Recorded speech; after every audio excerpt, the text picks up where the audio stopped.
Mahirap talaga ang magkasakit, lalo na at wala ka namang pambayad. Parang hinihintay mo na lamang ang pagpanaw ng mahal mo sa buhay dahil hindi ito para gamutin sa ospital. Sa panahon ngayon, ay pera na lang ang basehan at iilan na lamang ang mga doktor na ikaw ay tutulungan. Ikaw, naranasan mo na bang mawala ng mahal sa buhay nang dahil sa kakulangan ng pera? Kung ganon, ay tunghayan niyo po ang istoryang ito na tiyak ay kapupulutan niyo ng aral. Madilim na ulap ang bumabalot, hindi lamang sa kalangitan, kundi maging sa kalooban ni Joseph.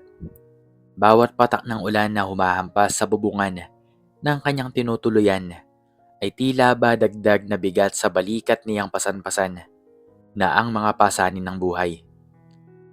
23 taong gulang pa lamang siya, ngunit ang kanyang mga mata ay nagtatago ng kalungkutan na tila ba dumaan na sa maraming bagyo. Nag-iisa siya sa Maynila, lumalaban para sa isang ina at mga kapatid na umaasa sa kanya sa probinsya.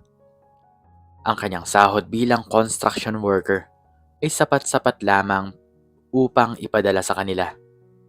Bahagya na lang ang natitira para sa sarili. Ngayong araw, natanggap niya ang kanyang sweldo. Ngunit mayroon na agad itong patutunguhan. Ang upa sa munting silid at ang pambayad sa gamot ng kanyang ina na muling inaatake ng hika. Kaya mo yan, Joseph, bulong niya sa sarili habang tinititigan ng halos na luma ng papel de 50 sa kanyang palad. Ito na lang ang natitira, sapat para sa pamasahe, pauwi sa kanyang boarding house pagkatapos bumili ng gamot ng ina. May pera pa siya para sa gamot ng ina, ngunit ito nang huling pag-asa niya, ang huling barya. Naglakad siya sa gitna ng bahagyang pag-ambon. Ang kanyang mga lumang tsinelas ay lumalangoy sa bawat lusakan. May kung anong bigat na bumabalot sa kanyang dibdib. Isang pakiramdam ng kawalan ng pag-asa. Paano kung magkasakit siya? Paano kung abutin siya ng matinding gutom? Wala siyang malalapitan. Loner siya sa syudad na to, nakikipagsapalaran. Ang tanging nagpapalakas sa kanya ay ang mga ngiti ng kanyang pamilya sa larawang kupas na nasa kanyang wallet. Nakarating siya sa botika. Ang malamig na hangin mula sa aircon ay sumalubong sa kanya. Naroroon na ang reseta, hawak-hawak sa kanyang nanginginig na kamay. Ngunit bago pa man siya makapagsalita, isang munting boses ang humaplos sa kanyang pandinig. Kuya, kuya, pakiusap po. Lumingon si Joseph sa tabi ng lalagyan ng mga bitamina. Naroon ang isang batang lalaki. Humigit kumulang 7 taong gulang na may hawak na kupas na reseta at tila ba naglulunod sa luha. Ang kanyang suot ay sobrang luma at ang kanyang mga mata ay nanlalaki sa takot. Anong nangyari sa'yo, bata? Tanong ni Joseph, lumapit sa bata. May kung anong kirot na bumalot sa kanyang puso. Nakikita niya ang dating sarili sa mukha ng bata, ang parehong kawalan ng pag-asa. Humihikbi ang bata. Hindi po. Hindi po sapat ang pera ko para sa gamot po ni nanay. Sabi po ng pharmacist, kulang pa po ako ng 20 pesos. Ibinuklat ng bata ang kanyang palad. Nagpapakita ng ilang barya. Pakiusap po, kailangan po ni nanay ang gamot na to. May sakit po siya. Hirap na pong huminga. Kagaya po ng sinabi niyo kanina, kailangan niya po ng gamot na to. Napatingin si Joseph sa reseta ng bata. Hika, katulad ng kanyang ina. Isang malalim na buntong hiningang lumabas sa kanyang dibdib. Pumunta siya sa kahera. Huminga ng malalim. Magkano po ang gamot? Tanong ng kahera kay Joseph. Ito po, sabay abot ni Joseph ng reseta. At ito po para po sa bata. Idinagdag niya ang reseta ng bata. Binilang ng kahera ang kabuuang presyo. Ang sa inyo po ay 250 pesos at ang sa bata po ay 70 pesos. 40 pesos po ang kulang niyong bata. Napakagatlabi si Joseph. Alam niyang 70 pesos ang kulang sa kanyang pamasahe pa uwi para sa susunod na araw. At ang 40 pesos para sa bata ay mangangahulugan na mauubos na ang natitirang pamasahe niya. Sa butika, nag-isip siya ng matagal. Kung ibibigay niya ang 40 pesos na kulang ng bata, mawawalan siya ng pamasahe pa uwi. At kinabukasan, wala siyang pambili ng pagkain. Ngunit ang mukha ng bata, ang kanyang mga luha, ang mga sinabi niyang may sakit ang kanyang ina, ay humahaplos sa kanyang diwa. Sir, pakiusap po. Sige po, kahit po 10 piso na lang. Sabay hila ng bata sa kanyang kamay. Hinawakan ni Joseph ang kanyang pitaka. May isang 50 pesos doon, ang kanyang pamasahe para pauwi sa kanyang boarding house. Ang kanyang buhay, kung ibibigay niya, wala na siyang pambili ng pagkain bukas. Wala na siyang kahit ano. Sige po, babayaran ko po ang kulang ng bata. Pagkasabi nito ni Joseph, may tinik na tumusok sa kanyang lalamunan. Ngunit nang makita niya ang ngiti ng bata, tila ba nagkaroon ng ginto ang kanyang kalooban. Nagulat ang bata. Talaga po? Oo, sagot ni Joseph. Pinipilit ng umiti. Kailangan ni nanay mo yan. Magaling ka bang maglakad? Kayanin mo ba ang pag-uwi? Opo, kaya ko po. Masiglang sagot ng bata. Ibinigay ni Joseph ang kanyang pera. Ito po, miss. Bayad ko po sa gamot ng nanay ko. At sa kulang na gamot ng nanay ng batang to. Salamat po kuya. Maraming salamat po talaga. Masiglang sabi ng bata habang kinukuha ang gamot. Salamat po talaga ha. Hindi ko po makakalimutan ng tulong nyo. Ngumiti si Joseph. Walang anuman. Mag-ingat ka pa uwi ha. At ipahinga mo lang ang nanay mo. Tumatakbo ang bata papalayo. Ang kanyang munting anyo ay nawala sa paningin ni Joseph. Si Joseph naman ay naiwang nakatayo. Ang kanyang bulsa ay walang laman, walang pamasahe. Ang kanyang binti ay parang nangihina. Isang mahabang lakad pa uwi. Gutom at pagod ang naghihintay sa kanya. Ngunit sa kung anong dahilan, mayroong payapa sa kanyang dibdib. Isang payapang dulot ng gumagabay na kabutihan. Naglakad si Joseph. Oras ang binibilang niya, hindi kilometro. Sa bawat kanto sumasakit ang kanyang paa. Ang kanyang tiyan ay kumakalam. At ang kanyang isip ay naglalakbay sa kanyang pamilya sa probinsya. Naisip niya ang kanyang ina, na ngayon ay matutulungan na ng gamot na binili niya. Naisip niya ang batang tinulungan niya, at ang ina nito na ngayon ay makakahinga na ng maluwag. Sa gitna ng kanyang pagod, mayroong isang sinag ng pag-asa. Hindi siya nag-iisa. Makalipas ang 20 taon, si Joseph ay hindi na ang batang binata na nakikipagsapalaran sa syudad. Ang kanyang buhok ay mayroon ng iilang puting hibla at ang kanyang muka ay may mga guhit na ng karanasan. Ang buhay ay naging isang serye ng mga pagsubok, ngunit patuloy siyang lumalaban. Nagkaroon siya ng sariling pamilya, isang asawa at 2 anak na kanyang pinagsisilbihan ng buong puso. Ngunit ang tadhana ay may sariling mga plano. Isang araw, nagsimulang makaramdam ng matinding pananakit ng tiyan si Joseph. Sa una, inakala niyang simpleng pagtatay lamang ito o di kaya'y resulta ng pagod. Ngunit lumala ito. Sinamahan ng paninilaw ng balat at panginginig. Dinala siya ng kanyang asawa sa pinakamalapit na ospital. Matapos ang ilang pagsusuri, ang diagnosis ay bumagsak sa kanila na parang kidlat. Kidney failure. Kailangan niya ng agarang operasyon at dialysis.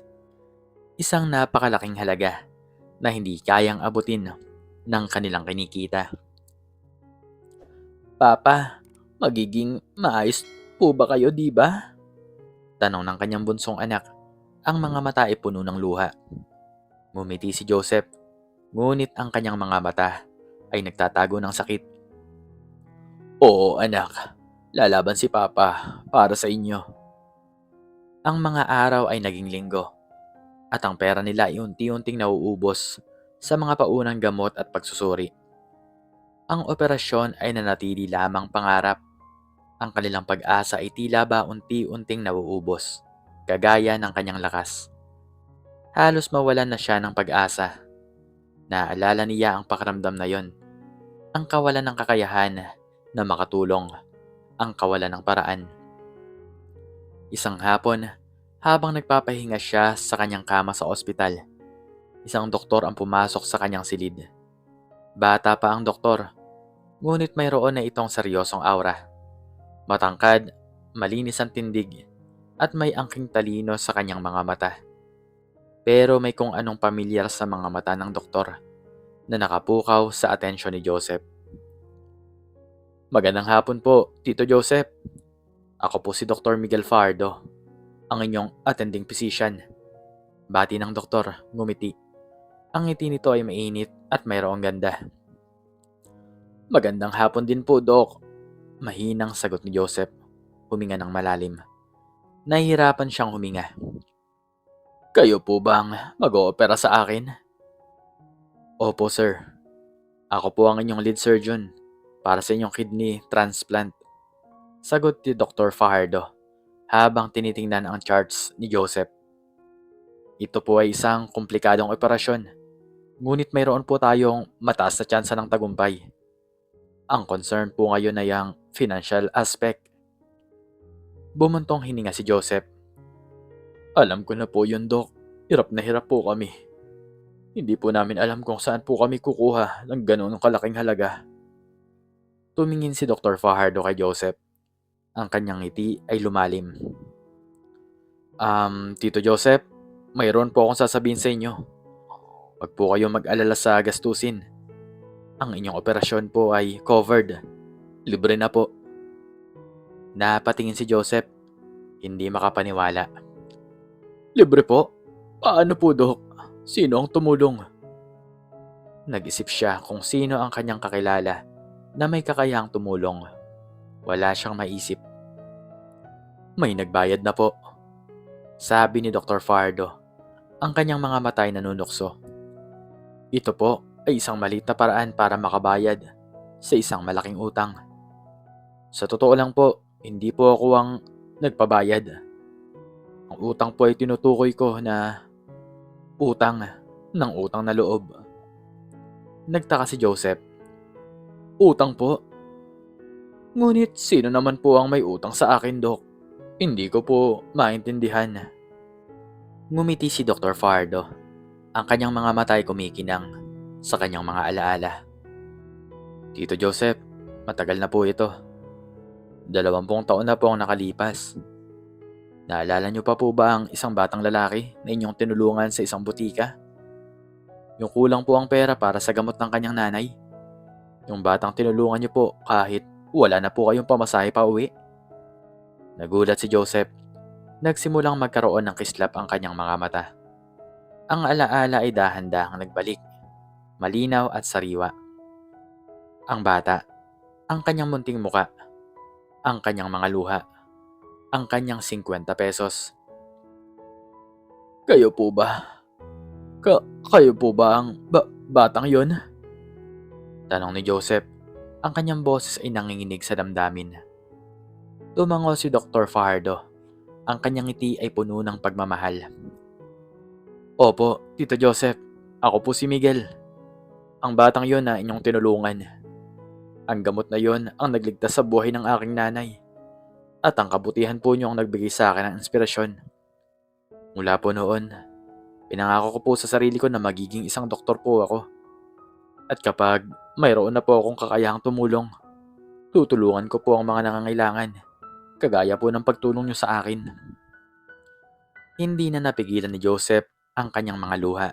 Bumuhos ito, hindi dahil sa sakit, kundi dahil sa labis na pasasalamat at emosyon. Ang batang iyon, ang batang iyon ay bumalik. Kaya po ngayon, patuloy ni Dr. Miguel, ang operasyon niyo po sa akin ay pananagutan ko.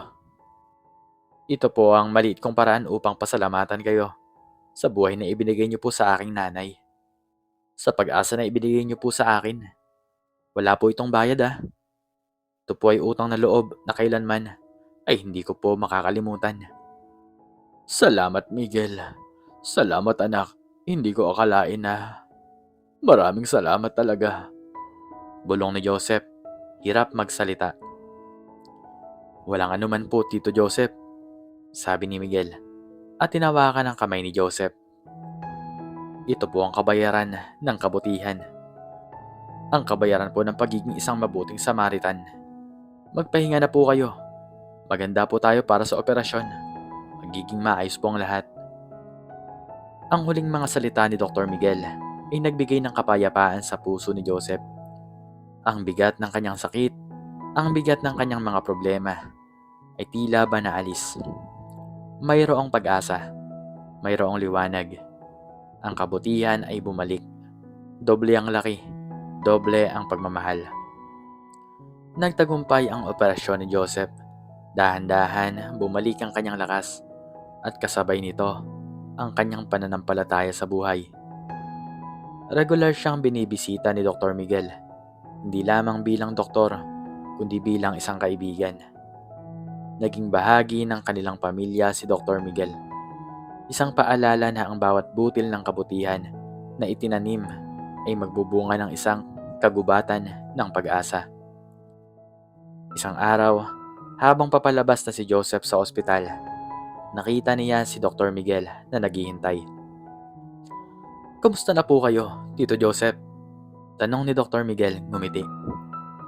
Ayos na anak, sagot ni Joseph. Ang kanyang boses ay puno ng kagalakan. Maraming salamat talaga. Hindi ko po alam kung paano ko po kayo pasasalamatan. Ang pinakamainam na pasasalamat po, sabi ni Dr. Miguel, ay ang patuloy na maging inspirasyon po kayo sa iba. Ang kabutihan po nyo noon ang nagpabago sa aking buhay. Sana po, marami pa po kayong matulungan. Ipagpatuloy nyo po ang pagiging ilaw sa dilim. Niyakap ni Joseph si Dr. Miguel. Isang yakap na puno ng pasasalamat, pagmamahal at pag-asa. Sa mga sandaling iyon, naramdaman niya na ang bawat pagod, bawat sakripisyo, bawat patak ng luha ay mayroong kapalit. Ang tadhana ay may sariling paraan upang isauli ang kabutihan.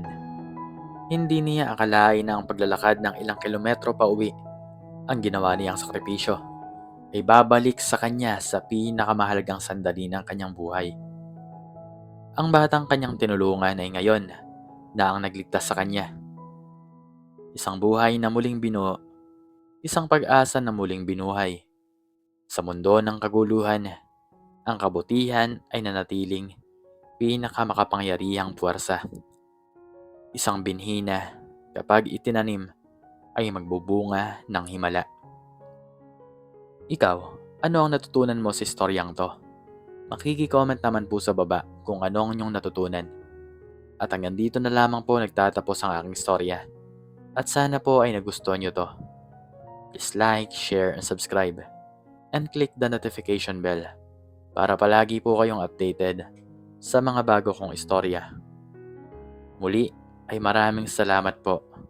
But God bless us all.